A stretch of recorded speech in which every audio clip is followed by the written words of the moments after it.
Hello, hello, hello, hello. Welcome to a Monday edition of Folks Talking Sports. It's a little different. I am KG Kris Gardner of the Houston Roundball Review. And joining me looking dapper is my colleague, my brother, Willy Gibson. How are you, sir? I'm good, sir. And I don't know how many people remember the movie The Five Heartbeats. But the beginning, Eddie Kane and this boy running through, that's how I ran through this just now. I'm glad you made it. And I'm tuning in, folks, watching us on Folks Talk Sports on Twitter. Do a better job of promoting that, but also on the Houston Roundball Review YouTube channel, as well as the Folks Talking Sports YouTube channel. So thank you, as always, for joining us. We're going to share our thoughts on the Chennedy Carter, and it is pronounced Chennedy, even though it's CH. It is Chennedy, the K sound. Chennedy Carter, Caitlin Clark situation from Saturday, and the hip check. Here you are on Twitter, Folks Talk Sports on Twitter.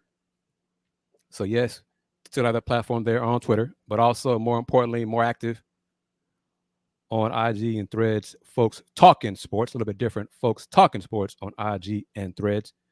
All right, Mr. Gibson, Brother Gibson, you hit me up on the messengers after you saw the incident, the body check, the hip check, the shot to the back Chennedy gave Caitlin Clark in the third quarter. Remind me what some of your comments were. Oh yeah, I said, this is getting out of hand. I believe I said one of her teammates needs to start putting their hands on somebody, if I remember properly. Yeah, that's roughly what you said. Yes, sir. Yeah. And I just read, as we were rushing to get this started, Chennedy apparently tweeted out something derogatory a little bit about folks saying, like you, even me, saying that folks who are talking about they need to get an enforcer, either, she said, get the hell out. She didn't say hell, tweeted out, get out of here.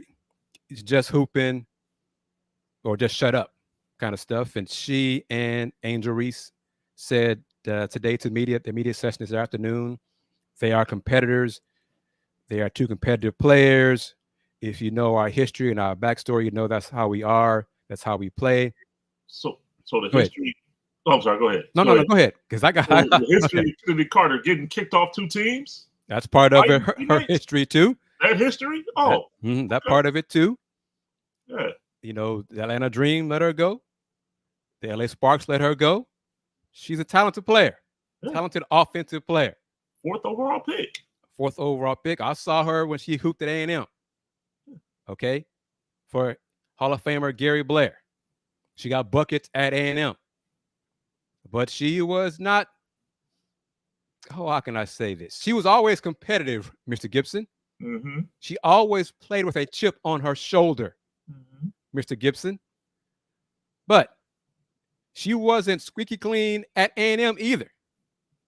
She was not, what I've been told, was not pristine on the grassroots circuit either. She had issues. She had some drama. She had run-ins with some officials or opponents.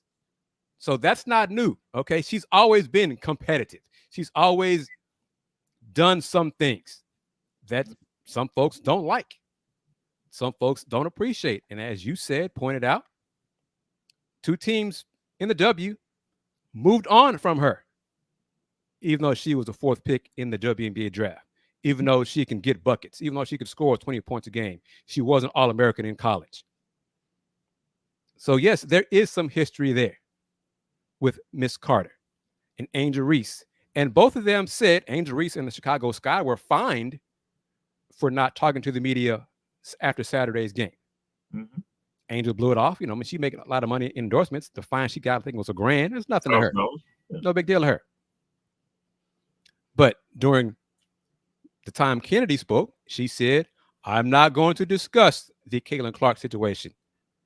A media person decided to ask a question anyway. And Chennedy said, next question. That's her prerogative. You don't have to answer all the questions, but she showed right there what she's all about. So this is not new to me. One of my friends was texting me during the game. in Chicago and Indiana.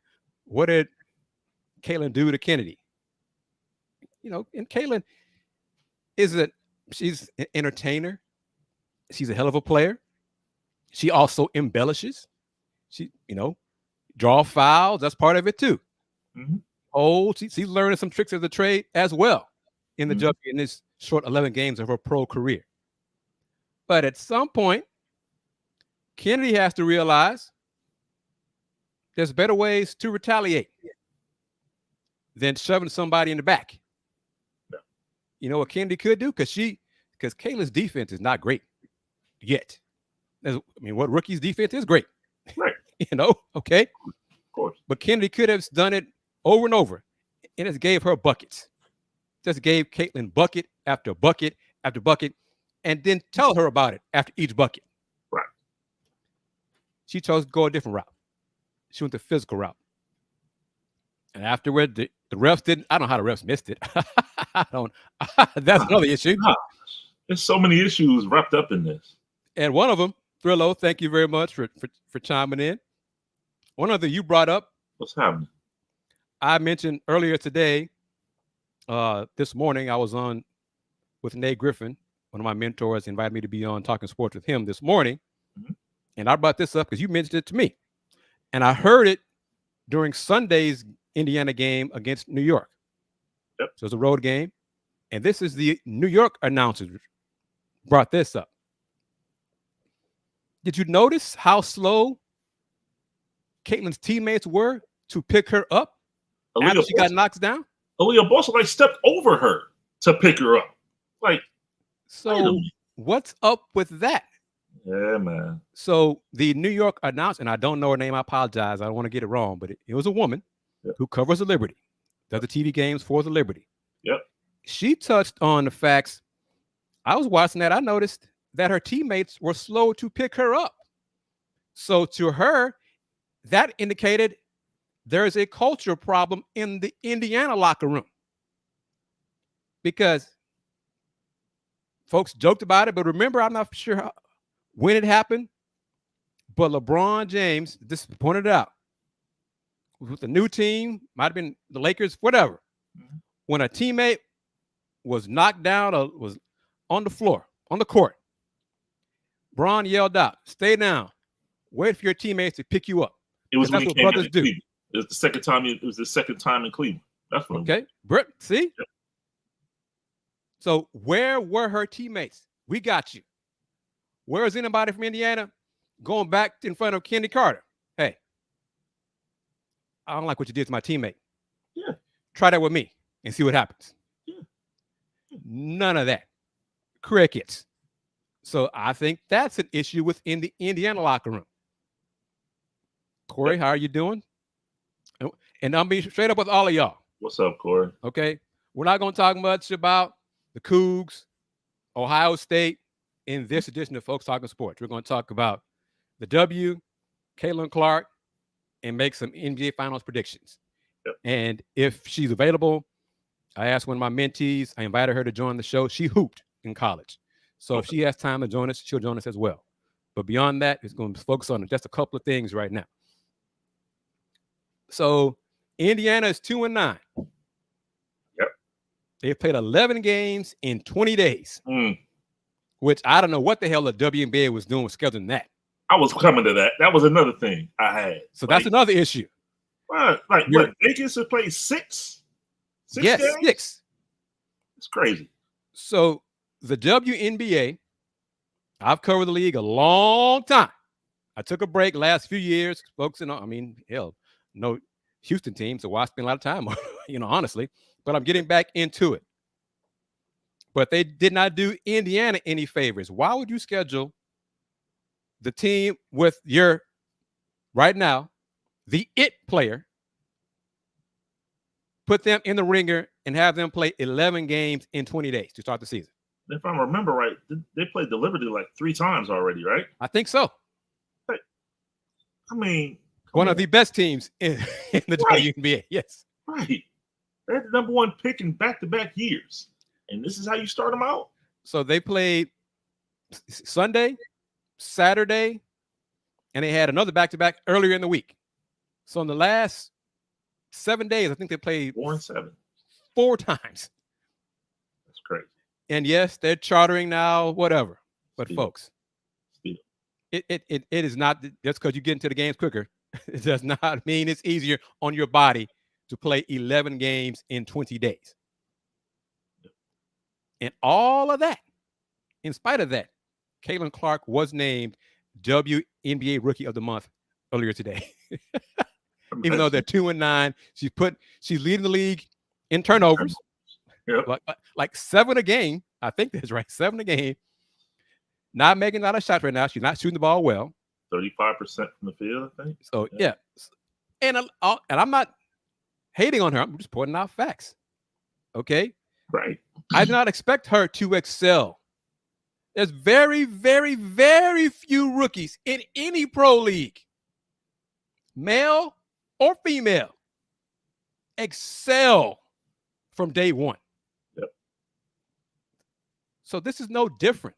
Now, the outsiders, the folks who never saw a WNBA game before this season, some of them are acting like, why are they treating Caitlin? Why are they disrespecting her? Why are they ruining the cash cow and all of this? What are your thoughts on that perspective, sir? Yeah, I will say this. I don't necessarily subscribe to that mindset.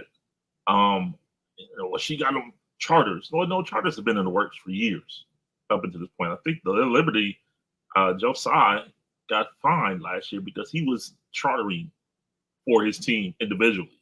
And the league stepped in and said, no, you can't do it. So they've been working on charters for a while. That just, it happened after she had an incident, I believe, in Dallas. I think Brittany Griner had an incident a few years ago. Right. In Dallas. Last season, yeah. Yeah, last season in Dallas as well. So that notwithstanding, I think it's just, you said, a lot of new eyes, a lot of new faces. Caitlin Clark, to be honest, has brought the eyes with her from Iowa to the WNBA, and they just don't know. They don't know. They've never. I mean, the W's been around, and you know this better than I, Chris. What, 27 years, 28 years? This year, 28. Yeah. Right. So this is not year one. They're not new to this. They're true to this. It's 28 years in the making. It's just a lot of new eyes, a lot of fresh faces, and they only identify with Caitlin Clark. So of course they think, oh, what are they doing to Caitlin Clark? And let me back up on something that I said earlier. When I say put hands on somebody, I'm not speaking exclusively of the incident on Saturday. I mean, Seattle. I'm not even upset with Stewie, with Breanna Stewart setting the pick. That's basketball. Right. But again, it goes back to where's your teammates? Call it out. Right. Call it out. You let her get blasted, blindside on a pick. That's basketball. I'm cool with that. But I mean, Seattle and of course Saturday was just the latest of a long list of scenarios. But it's not again her teammates. That somebody has to do something. Somebody has to step up, get in Chennedy Carter's face. Something, look down the bench coach sides. So get somebody, get them in there. I don't know. That's just it's amazing. That's the old school in us. Yeah. And we're not calling for fights. No. But clearly, the Fever as a team must have a reputation of being soft from around the league. Yep. Because there comes a point, who you can mess with, what you can get away with from certain teams, and some teams, you just, hey, we ain't mess with them. Yep. Okay. They got so-and-so on that squad. We are not mess with them for nothing. Yep. I don't care what you think you do. Nope. Don't do it. None of that. You told me. You actually told me Saturday. You said nobody on that team. You named one player that potentially would do it. And then I saw what you meant because I watched the game yesterday as well in New York against the Liberty. And when they went down 30, she emptied the bench. And I'm like, okay. There's nobody. Yeah. Yeah. I was like, okay. There's nobody down here that's going to do it. So, okay. I see. And I'm going to bring this comment up from Thrillo and then read part of the article from Mike DeCourcy from Sporting News. she, as in Caitlin, has to earn her keep. They can't give it to her, but they need to find a way to let her get it because her hype has eyes on the W like never before. I know where you're coming from, Thrello, but she's still getting it. She's averaging 17 points a game and what? 6 assists? 5 something like 17, 5 and 5. Yeah. She and Sabrina Ionescu are the only two players in the history of the W to post those numbers of 15, 5 and 5 in the first 10 games of their career in the W. So she is getting it. She's just not putting up numbers. She's not shooting the ball well. She's not winning.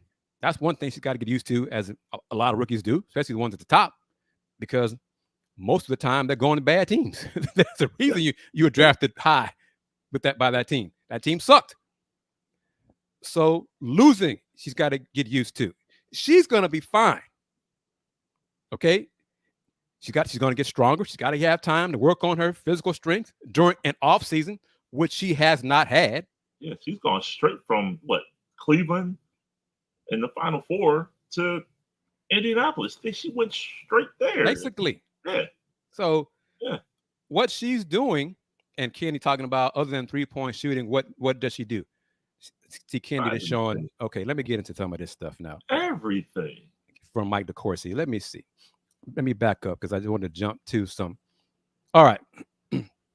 First part of the article was about how the league messed up the scheduling with the favorite 11 games in 20 days. But here we go. This is more along the lines of the league dashing into a donut shop and wolfing down as many chocolate frosteds as possible, never mind the bellyache. Okay? The refs who allowed Saturday's Fever victory over the Chicago Sky into a referendum on their ability to control a game would seem to have no vested interest in allowing Clark to become a tackling dummy for the league's other players. But they misdiagnosed the blind side shove Carter leveled upon Clark during the third quarter, calling it a common foul. You back up right there. I said earlier, how they miss it? I don't know how they missed that. That's crazy. that part, how they missed that? Right. Let me ask you this. Oh, go ahead. No, go ahead. No, go ahead.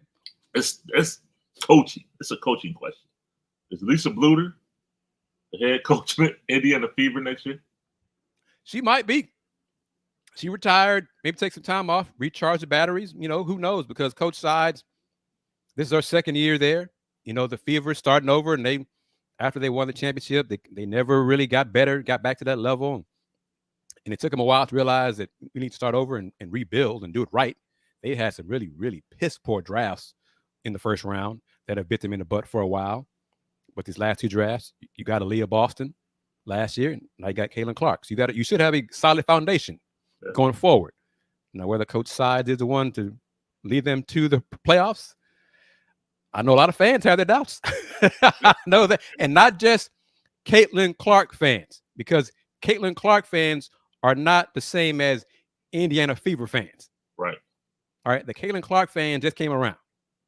And let me say, I'm going to go here before I get back to the article. It's amazing how things changed.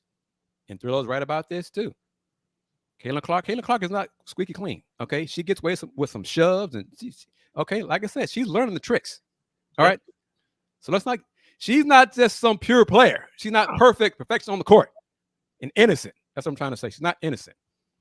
But when she was a freshman, Thrillo, I'm taking you back. Brother Gibson, I'm taking you back. When she was a freshman, she was putting up numbers as a freshman. Scoring and assists.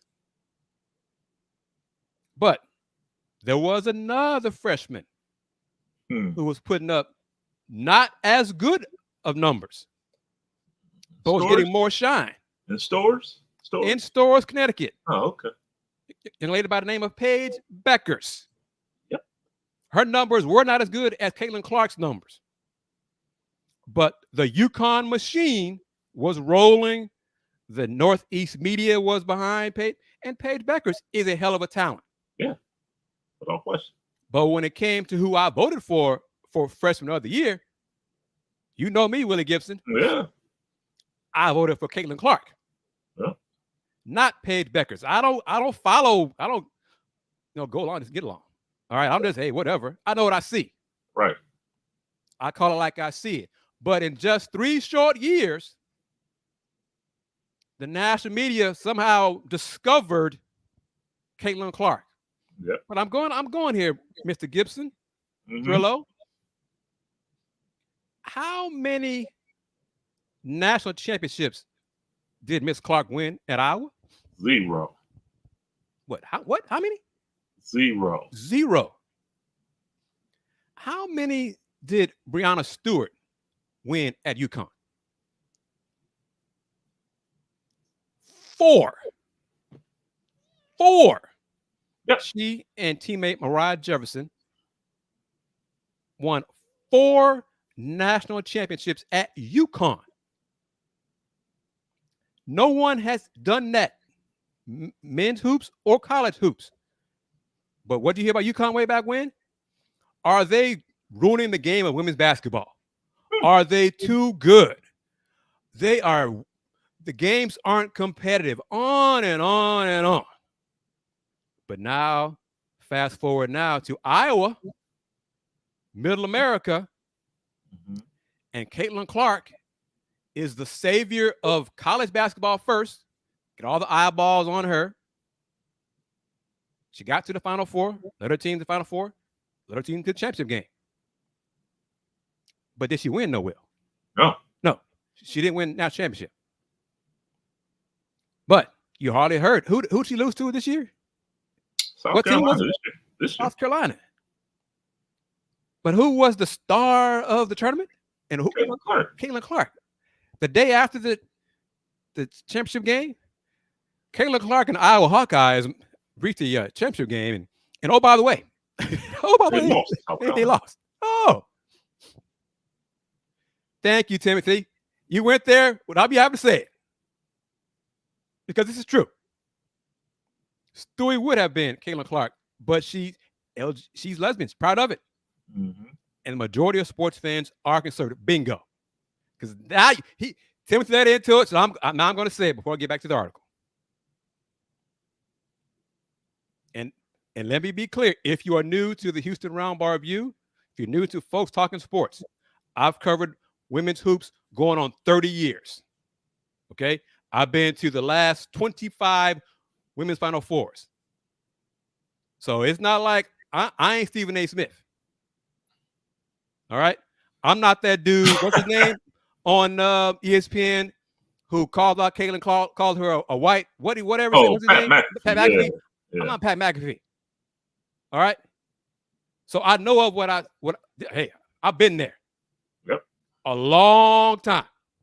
Obviously, my platform is not as huge as Stephen A's or Pat McAfee's. I wish it were, and I strive to get that big. It won't be long now. But hey,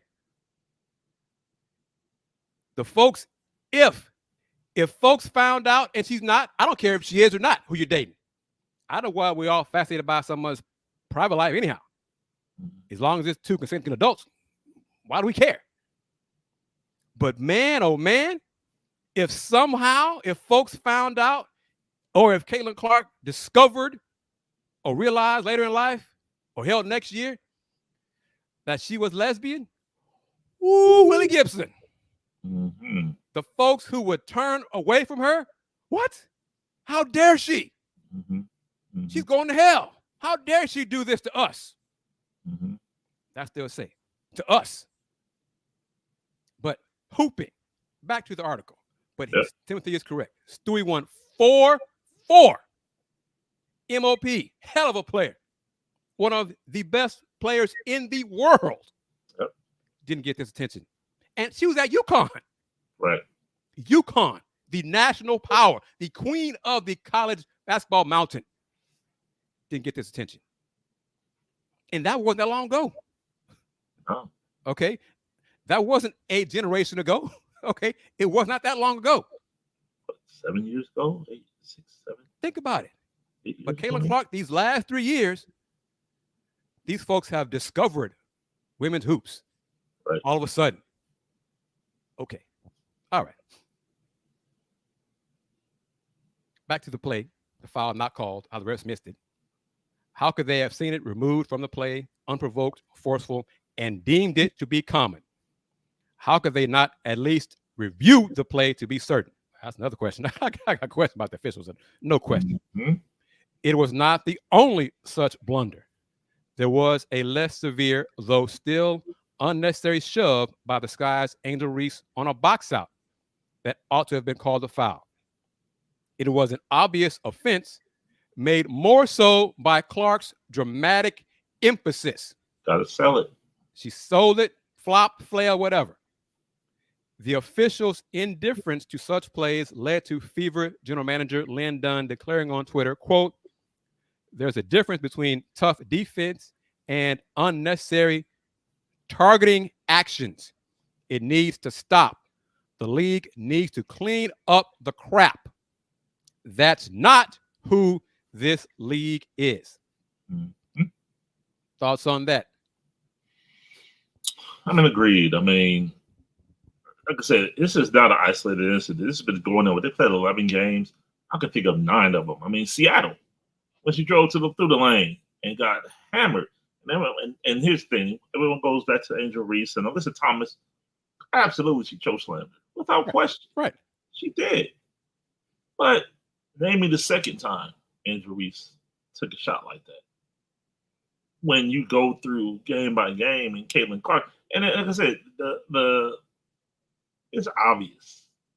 I mean, yes, rookie treatment. Yes, you got to earn it. Absolutely, you do.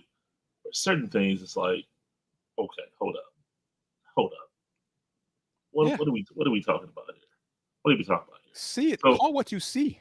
Yeah, you got to see it. But like I said, it's multidimensional because that's just with the refs. They have to see it.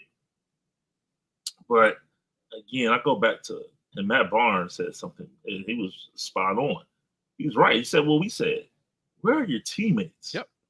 Where are your teammates?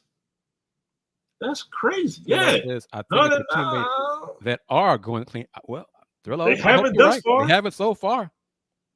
Maybe these days off, will they get a chance to actually practice? Right.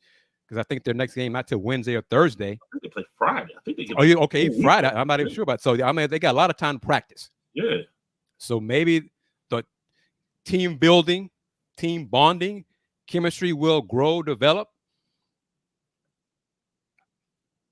I wonder. I mean, Erica Wheeler. They showed at the WNBA draft. She seemed thrilled. Yeah. About the pick, about Caitlin Clark, because Erica realized, and Alyssa Smith has said post-game, I think it's after the first game of the regular season, because of the attention that Caitlin will draw from the defenses, the teammates will get open shot after open shot, just all day long. Yep. They got to make those shots. Okay, shooting 42% or lower is not going to get that done. Yep. But Timothy says, women can't out-athletic the men's, but they are a more physical league than the current NBA. And see, there we go. Folks who watch the WNBA, women are physical players. Yes. Okay. This is not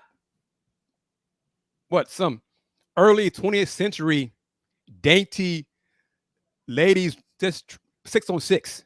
Right. Not kind of stuff. These women compete. Yep. They play physical basketball. So if you are new to the game, you might be surprised at how physical the game. But there is a difference between physical play and a cheap shot in the back. Yeah, definitely. Okay, because that's what it was. Yeah. Hitting somebody in the back, that's a cheap shot. Yep. So, all right, back to the article. And so let me be clear. I'm not defending Chennedy Carter. I said Chennedy should have just gave Caitlin buckets. Yep.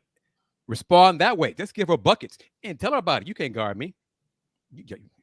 I'll be back here in 5 seconds. You know, I mean, whatever. You can't guard me. I'm gonna drive to the hoop. You can't stop me.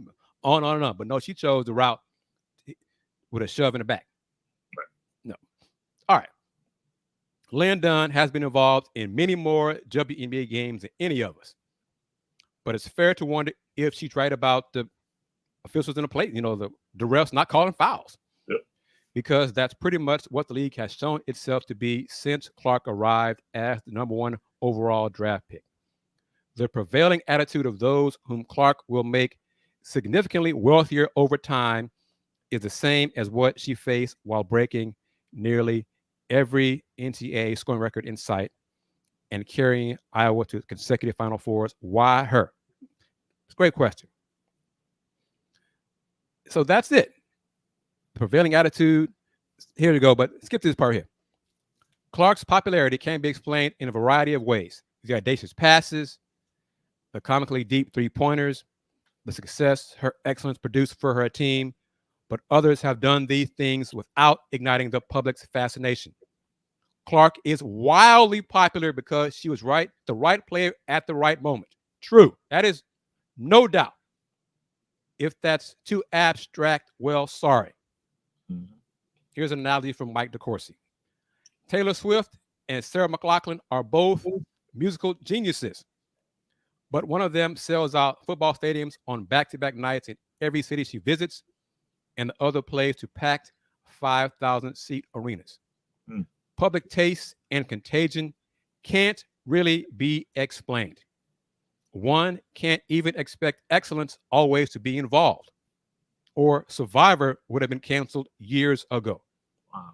The jealousy of Clark's popularity manifested itself mostly in snide comments before she took the floor.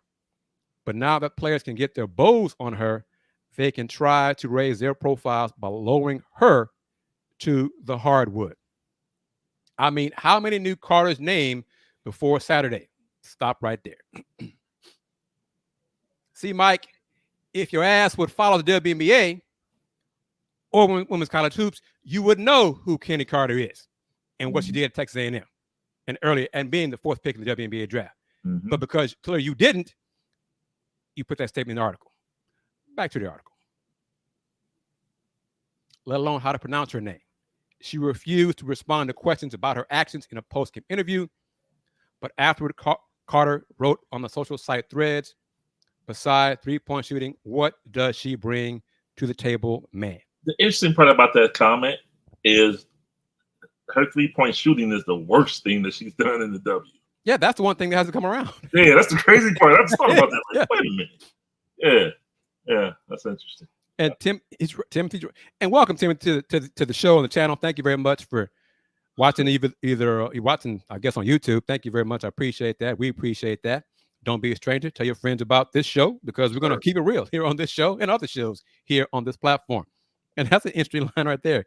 He grew up watching women's roller derby as a kid because it was very physical. Timothy, you're showing your age right there. Like that. But that's okay because we're both there up in age, and I won't tell Willie age, but I'm 52, so you know. We Rudy Gobert up in this piece now. No. But Clark is shooting 29% from 3-point line. That's why her fans are mad. They want WNBA players to stop defending her and let her get some easy shots. He's right about that. I think she's tired. We talked about it earlier. She is tired. That's no question. 11 games in 20 days? Yes. She's and no break. No break at all. Break. And let alone what she went through the entire college season. No, she's tired. So I think 4 days off? I think Friday she might shoot the gym lights out. Yeah.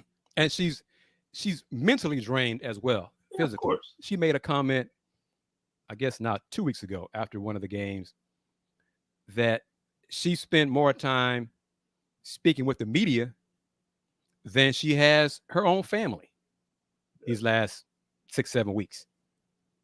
In media, I don't want that. But that's part of, supposedly, that's what people say. Well, she's the it player of the league. She's the face of the league, on and on and on. But you got to have a balance. There's got to be a balance between the work life and the family life. Give her time. Chris, it's work. It's work. Yes. That's work for her. Thank you. And so she's trying to find moments of still joy, like when she sees little girls wearing her jersey after the game and want her autograph. So those things give her some enjoyment. But the mental strain she's undergoing She doesn't deserve all of this. And folks can miss me with, well, like I said, she's the face of the franchise in the league. The entire league is all on her shoulders. And like you said earlier, she's the reason why they got charter flights. No, she ain't. No, she's not. No. Okay. But she's still young. She's a rookie. She's a young lady, a young woman in this league, and she will get better in this league. Yeah. When she has time off to work on her game, get stronger physically, all those things will come, and she probably still be the rookie of the year this year. You know what? It's a blessing. People have been outraged that she's not part of this, but I think the best thing for her is not to be named to the U.S. Olympic team. Don't put her on the team. Don't put her on the team. No. And that's not haterism. That's her benefit, her welfare. Let her rest. Let her rejuvenate. Let her recharge. Yes. And Timothy's come up with some great points. Yep. Right now, Kelsey Mitchell is the best player. No question. Because Aaliyah Boston is also struggling so far this season, her second season in the W. I'll say this about Kelsey, and I didn't want to bring this up. I'm not making excuses for her. She did lose her father, Mark, right before the season started. Mm-hmm. Mark Mitchell coached her in high school, was an assistant coach here at Ohio State for her during her time here, then was the head coach at Central State in Wilberforce, Ohio. So he passed away right before the season started. So I'm quite sure that's not that's been a strain on Kelsey during this time. So. And I'm going to disagree with Timothy on this comment. Yes, she does make more money off endorsements. No. Yes. No. But if she can't handle the competition or want the she can handle it. Oh, yeah. She's going to be fine on the court. Yeah.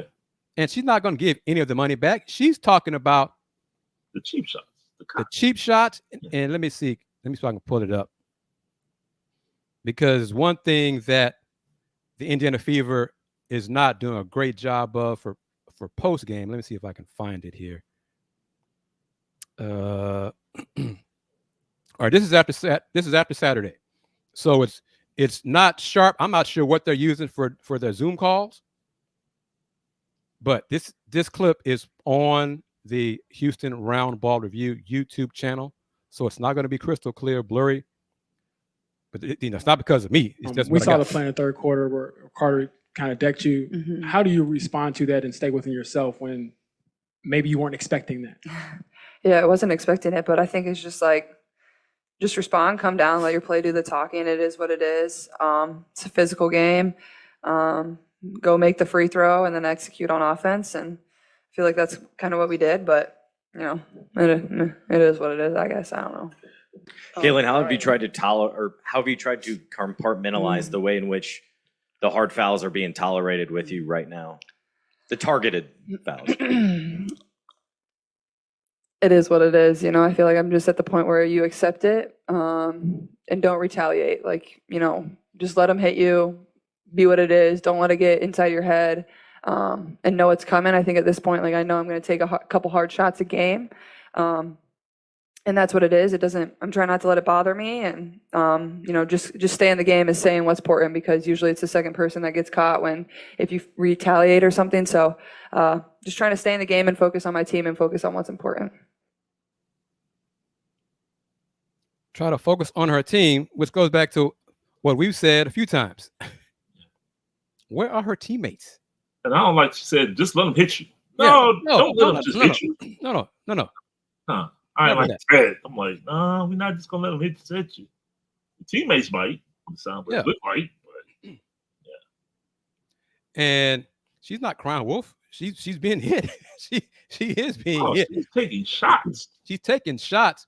And Coach Sides has said that they have sent the footage and clips to the league office, hoping that they will do a better job of calling these fouls and cheap shots in the games, because that's on the league and the refs to call fouls. Call it as you see it. And if you're missing these obvious cheap shots, then get your ass in better position.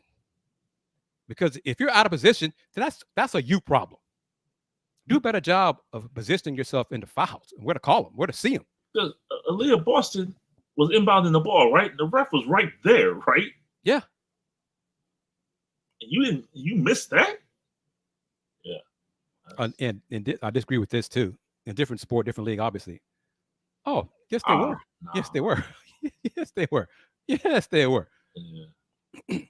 But part of it in any sport, there are some players in every league who are jealous of the money stars get.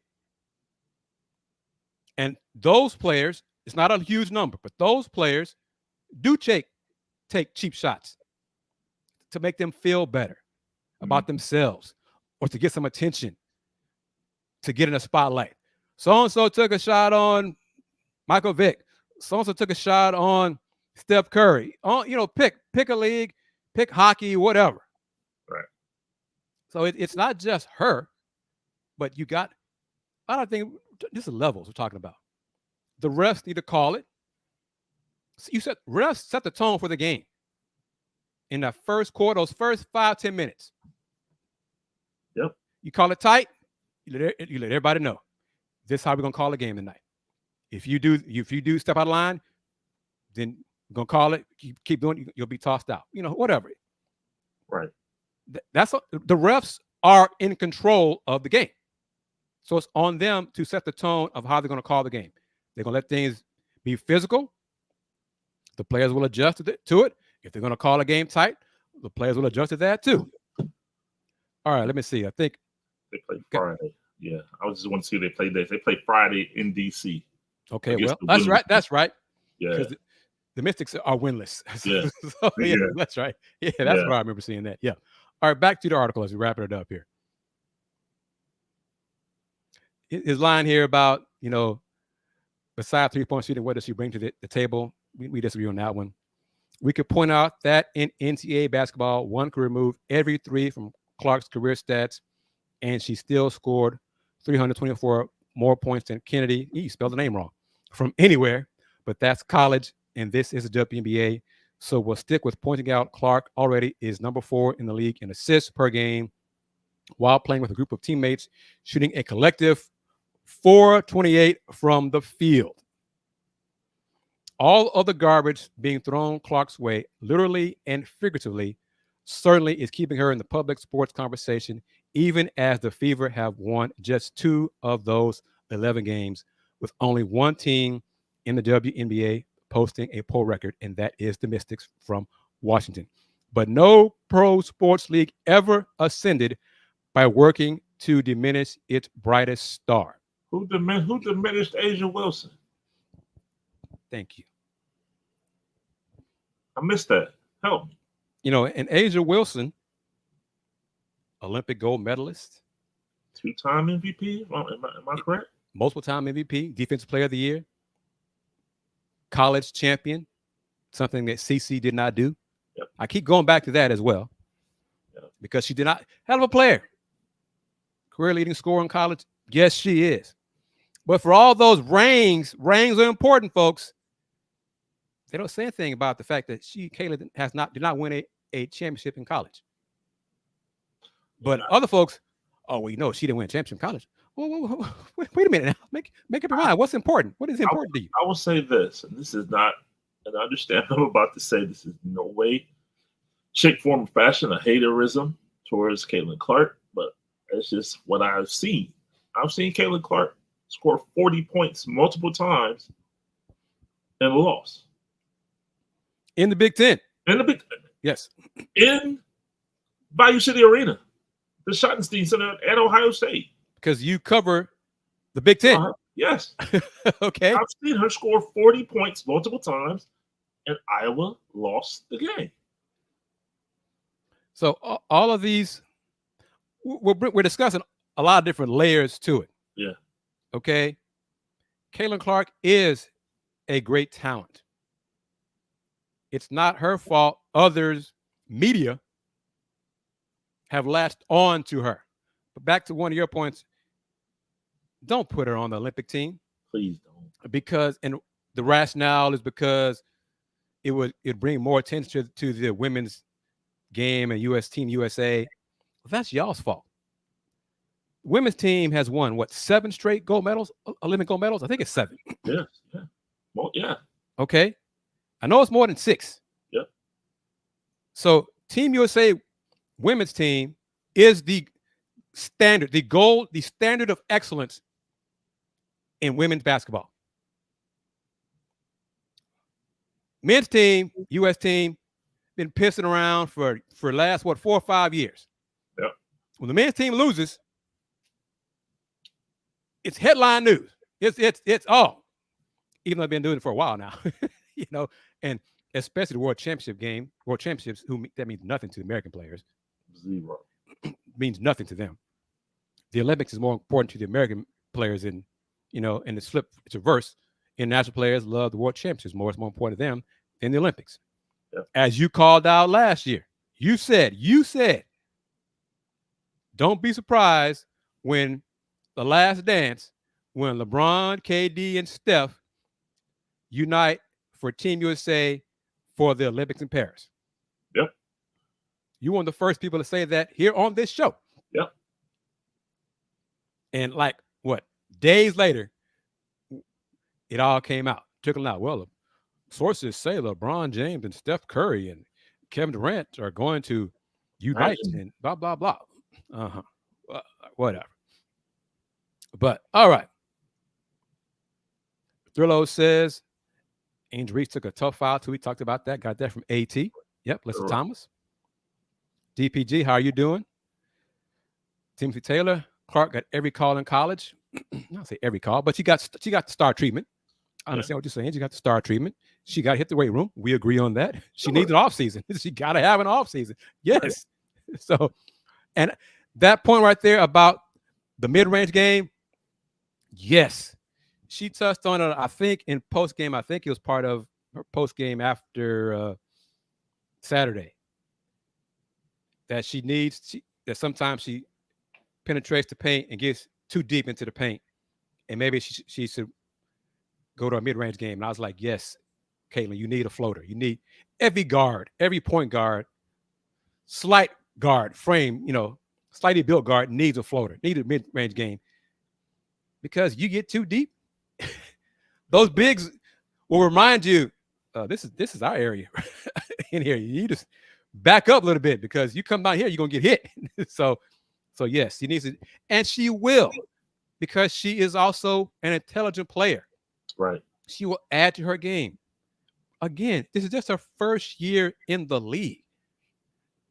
No one in their right mind should have expected her to be her best version of herself in her first year in the WNBA. And if you did, then you are a true fan of Caitlin Clark and not a student of the game of women's pro basketball. That's fine. That's who you are. Yep. Okay. But if you're going to continue watching the WNBA and supporting the W and not just Caitlin Clark, then you got to learn about everything else around her and the league. All right, Mr. Gift, these last few moments. Thursday, game 1. Yep. In the Garden. Boston Celtics, Eastern Conference representative. That team from other northern Texas. Who you got? I'll do it. Dallas in 5. Oh, Will. I'm gonna do it. Oh, Will. Why you say that? Because I out of respect for Boston, I don't think they'll lose it. They won't lose the title on their home court. So I'm not gonna have Dallas celebrating in the Garden. But Dallas will win game 2. Because Boston doesn't win game 2 in playoff series at home, except for what they just did against Indiana. Yeah. But outside of that, they lost game 2 to Miami. But they lost game 2 to Cleveland. They don't win game 2. They're 18-17 in the playoffs. Oh yeah. You're spitting out facts. Yeah. Would you say who has? Okay, no, I'll ask you. Who has the better starting 5? Without Porzingis. Either way, with and without. All right, without.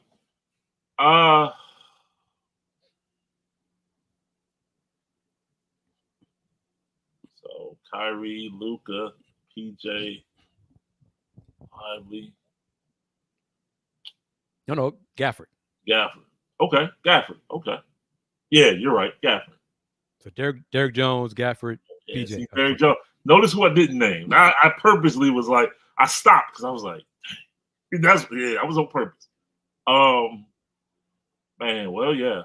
I mean, Drew, Jalen, Jason, Al. It's Boston. I gotta because it's Derek Jones.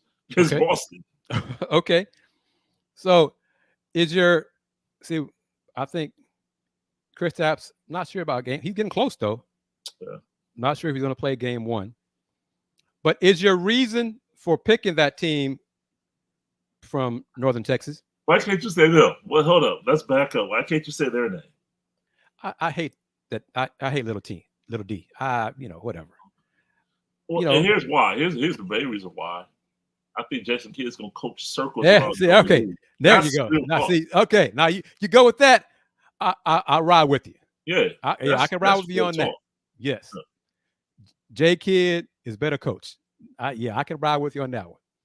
Okay. Yeah. I'm not going to change from what I said to Nate earlier this morning, Monday morning on his show. I picked Boston in 7. Okay. I have concerns. Boston, they play too inconsistent. They take quarters off, halves, game 2 off, Right. But if they have to do it. It's easy for me to say. If they focus and lock in, their defense sucks. Because sometimes against Indiana, I'm like, what are y'all doing defensively? What the hell are y'all doing? I mean, you're not guarding anybody. What Yep. If they don't do that, Boston will win the series. I don't have a lot of confidence in them doing that a lot. That's why I have it going 7. Okay. Corey with a hypothetical. If Udoka was still in Boston, so probably 5. Yeah. 5%. I was going to get to that too. They're best coaches down there with you. Yeah. All right. Timothy says Boston in 6. Jaylen Brown is on a mission. See, this is what I'm looking forward to. Comments right here. I'm looking forward to how Boston will defend Luka in the pick and roll. Mm-hmm. I'm really looking forward to how Derek White and Drew Holiday, how they defend. What do they do against Luka and Kyrie? That's a chess match right there. But how will Boston defend the pick and roll? Because Minnesota, Chris Finch, their staff, I got tired. And this is credit to J Kidd and his staff and Luka. Obviously, Luka is a hell of a player. Yep. No shade. Thought that for a long time. He's a bad, bad, bad man. But at some point, Minnesota had to, and they never did, adjust and stop all those damn lobs, man. We talked about these shit. Yeah. Every time. Yeah. Gafford and Lively were just feasting on alley-oop dunks. But again, credit to Luka and J Kidd. If they're not going to stop it, they're not going to make adjustment, we're going to keep doing it. And hey, that's what you do. If an opponent doesn't figure it out, we're going to just keep doing it over and over. So everything Luka was doing, mind you, Luka's hurt.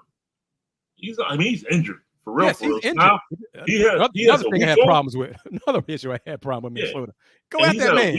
A week off to get somewhat right. He's not going to be right. Yeah. But he had a week to get treatment.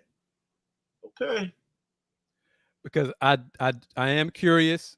Al Horford and pick and roll gonna get cooked. No doubt, gonna get cooked. So what adjustments will Boston make? And I already said when it comes, you're doing the head coaching, you're doing the position by position analysis. Go down to coaching. Dallas, check. That's a big check. Yep. So we'll see. I'm looking forward to it. The time off. I understand what the scheduling for it and why the league, because you always try to schedule 4 game 7s. So why they did it. But, if they could have started up on a Wednesday or a Tuesday or something rather than Thursday. But I think it's going to be a hell of a series. Kyrie, what are your thoughts on the Reggie Miller, Stan Van Gundy, Kyrie, and Luka is the best offensive backcourt in the history of the NBA? I don't like making statements like that. Yeah. I don't. Because I'm quite sure somebody will say something like, well, in 1971, Oscar Robertson and Bobby Dandridge. So, I'm not. Yeah. Clay and Steph to bring it common day, modern day. Yeah. Nah, I'm not. And then they kind of waffled a bit saying, look, we're not saying they're the best backcourt. We're saying that they're the best offensive backcourt. Oh, okay. All right. So y'all. Right. Again, Clay and Steph. So, yeah. Yeah. No, I'm not big on that. Because we fine tune. Okay, so what are you asking for? What are your criteria? On and on.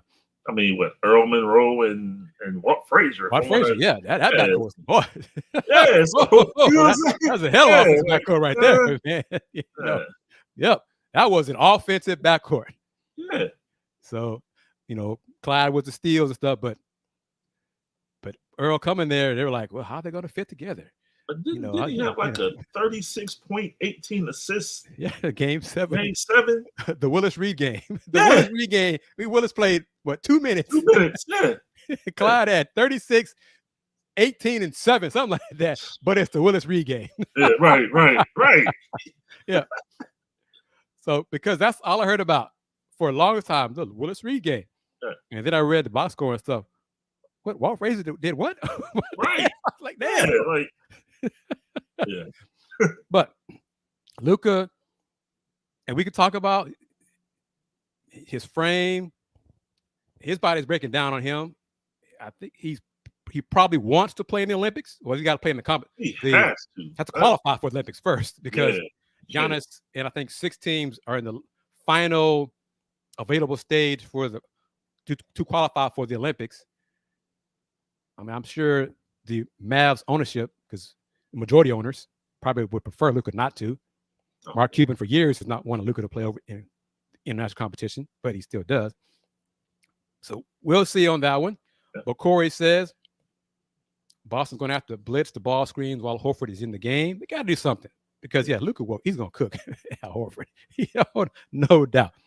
Yeah. But you're going to give up. You're going to give up something because it's 5-on-5.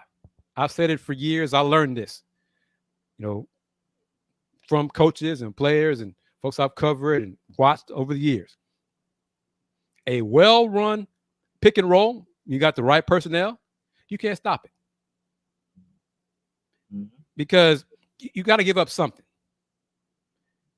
Because if I set the screen right, my man is behind me. So if he's behind me, he's done. I'm never going to let him get in front of me again. That's what Luka does. Luka keeps his dude on his hip, on his butt. Yep. He's out to play. He's done.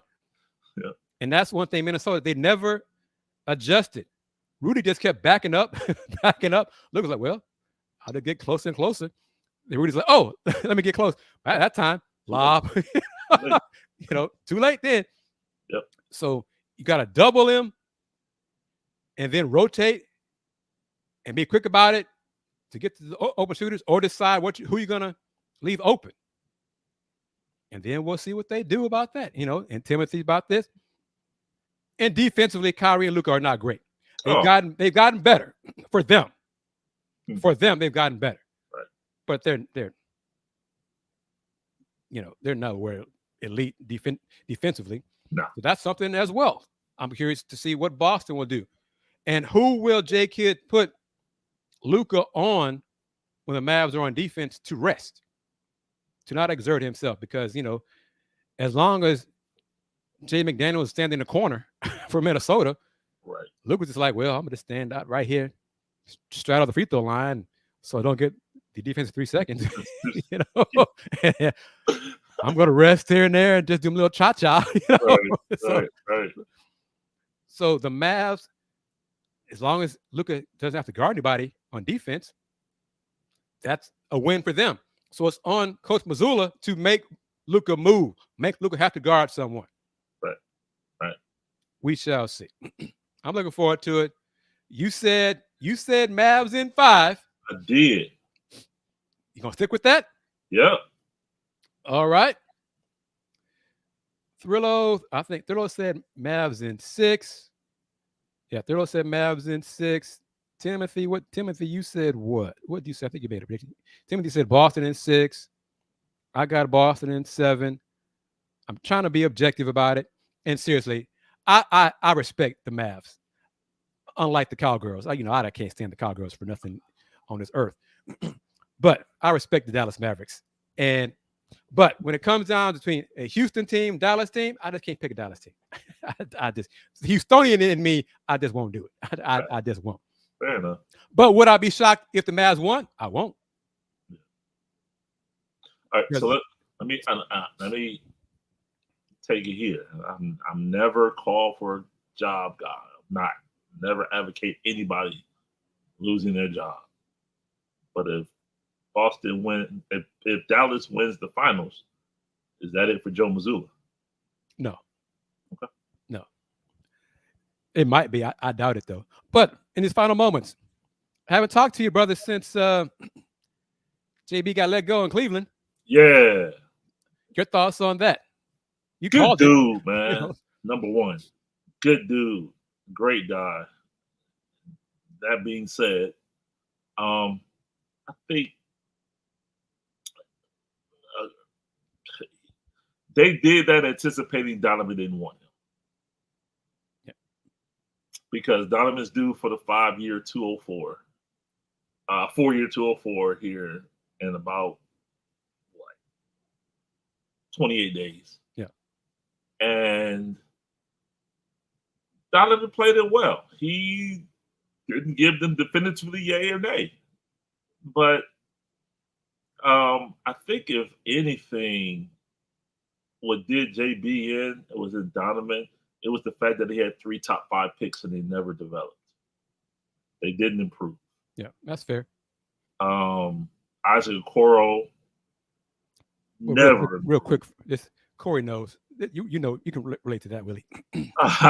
Fair enough. Okay, Fair so enough. yeah, that's what it is down here. All right, fair enough. Just I can relate. Just I can relate. But yeah, JB, I mean, Isaac Okoro didn't get better. Some people say Evan Mobley regressed. And then he just, the top 5 picks, they just never got better. It never got better. And I think, his voice really, I mean, what he did there, I think he did. They felt his shelf life was over. He got that team as far as they could. But you look at it, okay, they went from not being in the playoffs, they got to the play-in, they lost. Then they got to the play-in, they won and lost the second one. Then they lost in the first round. Then they lost in the second round. So they were progressing year by year. But they felt that they needed a new voice to take them to the next level. Now, that means next year, this coach is coming in, you got to make it to the Eastern Conference Finals. Anything less than the Eastern Conference Finals next year, then the question is, why'd you fire JB? All right, well, Timothy says this. What do you think about this? That the semis is as far as Cleveland will ever go as currently constructed, no matter who the coach is. Okay, since you cover the Cavs, do you believe that there will be a trade? Yep. At least one trade this offseason. Do. Jarrett Allen? Darius Garland. Together? I think it's 2 separate. I think you get more separate. Okay, so all right. Are you saying you think both of them will be gone or just one of them?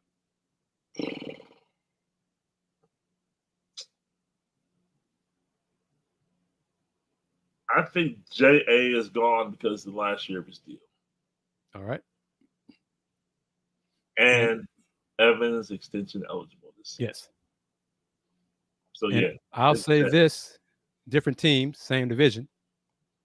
Now that the Pistons have a president of operations, Trajan Langdon. Former Cavs. I'm just saying it. I wouldn't be shocked if Monty Williams and all that money left in his contract, he's still gone. I would not be shocked. I tend to believe that. I do. I don't know who Trajan would hire at this. I mean, it's June, so a lot of the really good candidates are gone. But Monty's going to have to convince Trajan in those talks that he's in it for the long haul and not for the money. And I'm not. I get this from you. Learn this from you. Mm-hmm. I'm not hating on Monty for taking the money. Hell, you're gonna give me, was it $13 million a year? I'm gonna take it. Yeah, you got to. But initially, he said he wanted to take a season off before he got back into coaching.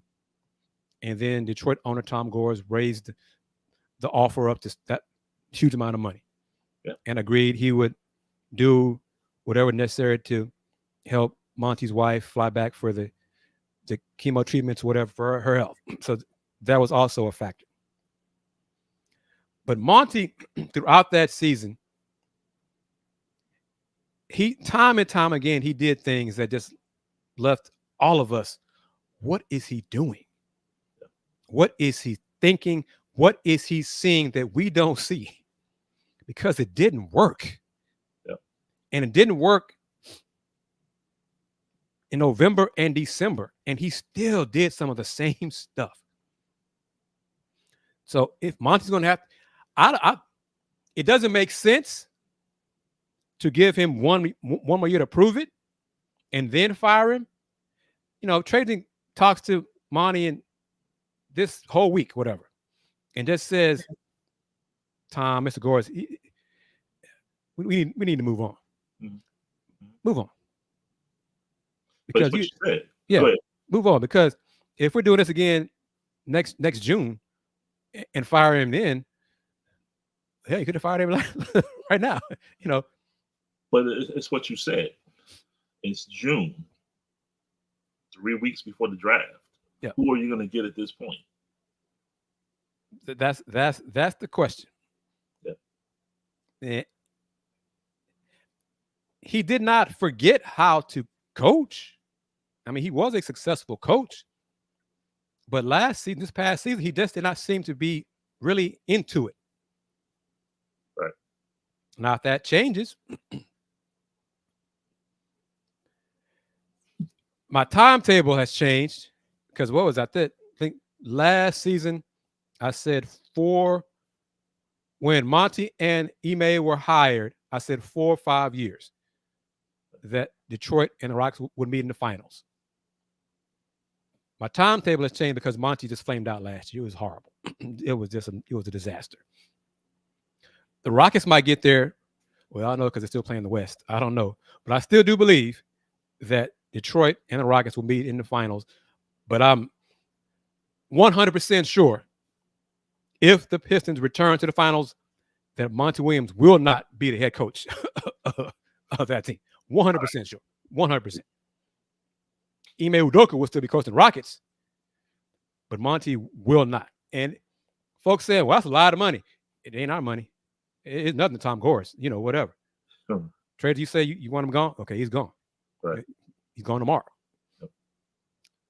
Well, see, this has been a full show. Yep. Hope it was informative. Hope it was entertaining. Went a little longer than I hoped, which is what the interaction from the fans does. Thank you very much from Thrillo and Timothy Taylor. Timothy, don't be a stranger. Going to try to I have a plan, Brother Gibson. Yeah. And this all depends on advertising. And I'd like to get you a part of it as often as you can. Okay. So putting you on the spot. But ultimately, I like to do FTS every day. Oh, all right. Like 30 minutes a day. Let's talk. Okay. You know, and so let me put that up here. Just, you know, there are social media is full of shows. Yeah. From folks who don't know jack. Okay. And let me be clear. I am not hating on those folks who are popular, but don't know jack. Okay. They've caught their lightning in a bottle. And folks love them. But the content ain't, it ain't, it's squat. Yeah. But Advertise, do email for this, advertise@thehr.com. Willy Gibson and I are credentialed media members. Credentialed. Yep. Okay. So we are at the games. We're in the locker rooms. That is honestly, that is the only or the biggest difference between us and fans because of social media now and technology and all of that. So we are there at the games. We are in the locker room. We are at the press conferences. We're sitting down at lunch, at dinner with our sources, getting more info than others who are not in the building can get. Access is the biggest difference for us. So, and I said it on Thursday on the lunch break. I'm going to say it right here and put it back up there. Don't waste my time. If you are not serious about advertising on Folks Talking Sports, if you're not serious about advertising on the lunch break on Thursdays, if you're not serious about advertising on any show on the Houston Roundball Review Media Group platform, that includes AD Moore and the Texans, don't waste my time. Don't waste Will's time.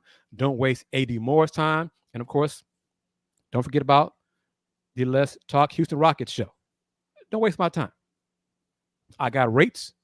And if you're new, I'm going to say it again, Will. Say it. You know it. 5 million views on the Houston Roundball Review YouTube channel. That counts for something. 5 million views. Hundreds of thousands last month. Well, there was no Rockets last month. No. There were no Cougs last month. Mm-mm. And still hit 6 figures. So, yes, the name says Houston Roundball Review, but credentialed. The Houston Roundball Review is what, Will? Local name, global perspective. I still hope, aim to be at the Big 12 Football Media Day. Yeah. That's what this Folks Talking Sports part of the umbrella is for. We talk football here. At some point, I want to get someone to talk baseball under this umbrella. I want to add some younger voices to the umbrella to share a different perspective. Some former players on here. I got ideas. Those reels and shorts and stuff on Instagram and TikTok get a whole bunch of views. I got a couple of clips of Anthony Edwards. 50 seconds. YouTube short. 10,000, 11,000 views, Will. That's what's up. A Minnesota Timberwolf. Mm-hmm. Not a Rocket. Not a Coug. Mm-hmm. Not a Rice Owl. A Minnesota Timberwolf. 11,000 views for a 50-second. It was 50 seconds. I don't know how long it was. So there are ways for advertisers to reach your audience here. I got the ideas. Let's make it happen here. Because I'm very serious. I'm not, Will knows. Yep, Will knows. I am not new to this. But I am truly true to this. So, Brother Gibson, for those who do not know how to get in touch with you, thank you, sir. Let me give you this moment and platform. I'm going to give you the big screen. Okay. You got it, sir. Thank you, sir. You can always find me on, as the crawl says there, on Twitter at Will Gibson 7, Facebook Will Knows, IG and Threads Will Knows Sports. And I am, you know me, y'all know me, and I'm doing it new here. This is for advertising right here. Advertise at thehrr.com or email me directly, kgardner at thehrr.com. Thank you to our audience for watching us on the platforms on YouTube, Houston Roundball Review, on the other YouTube channel of Folks Talking Sports, but also on Twitter, X at Folks Talk Sports. Lastly, bring Brother Gibson back. Get you a Folks Talking Sports mug. Mm-hmm. Get you some merch. Click on that shop button. Spread the word about Folks Talking Sports because, like I said, the plan, the goal is to 30 minutes or so be daily. May not be this month, but that's the goal. To share our insight and knowledge and not just opinions, but our insight with you, the fans. And I'm not hating when I say this. Trust me when I'm not doing that at all. But it's time for more of us who are not athletes, pro athletes who are in the space, but more of us. It's not just Stephen A. Smith who's credentialed and can talk about sports. Okay? He's not the only black man, the only brother who can talk about sports. And no shade. Stephen A., get that money. Please believe. I'm happy for you. Get that money. But it's time for me and Willy Gibson to get our slice of that pie too. That's all I'm saying. All right? So in conclusion, reminder, since 1994, the Houston Roundball Review, local name, global perspective. Everyone, take care. Peace.